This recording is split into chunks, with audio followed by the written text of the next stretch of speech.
Let's respond to somebody who makes you feel like you either have to be feminine or successful in the work.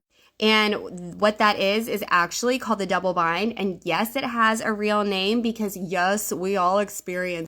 And let me just say, being feminine doesn't just mean girly. It just means the aspects and the personality traits that kind of naturally come with being associated with being female. And then it basically leads to a no-win situation where you, as a woman, are being criticized for being too assertive or too passive.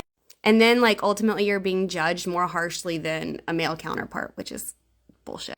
So, anyways, how do we respond to the double bind so that it is effective but comes across the powerful?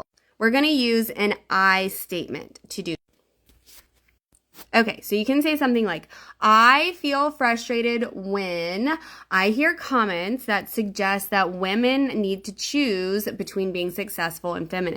Like, this is a really outdated way of thinking, and women have a lot to bring to the table and offer it if you let me come about it from the angle that I like to talk about.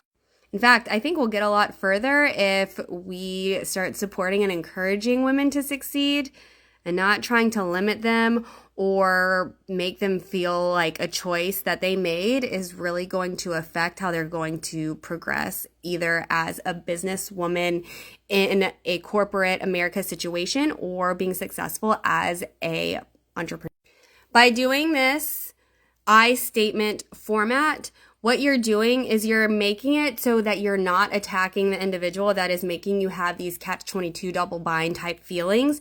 You're starting with yourself, and then you're going to refocus that assumption from that individual and kind of let them know how their words are affecting what is happening and how their assumptions and their intentions are really, affecting emotions and reactions and, all that. Anyways, basically save this for later and let me know if you think that this is helpful or if you want some more examples on how to respond to people who make you feel less than you actually are, because people like to do that, right?